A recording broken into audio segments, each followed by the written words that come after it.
Demir ki, məsələn, hər bir insanın krediti var, evdə uşağı var, başa düşürsən.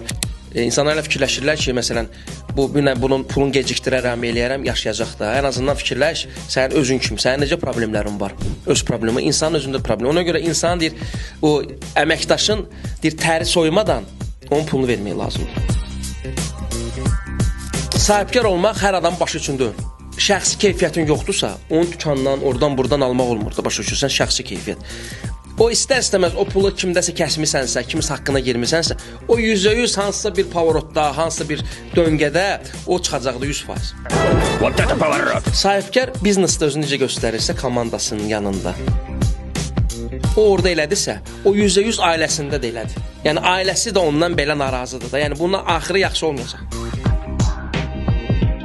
Deməli, məsələn, bu günləri tutalım da məndən iraqda. Mən kimisə haqqını yiyirəmsə, tutalım haqqına yiyirəmsə, nə vaxtsa kimsə də mənim haqqımı yiyəcək. Bəlkə yiyirlər, xəbərim yoxdur yəni. Həyat balansdan ibarətdir. Qardaşım, balansın yoxdursa, Nəsim metrosunun yanında bir dənə dostumuz var, orada təkər düzəldir. Balansına bir şey eləsindir, düzəliş versinlər.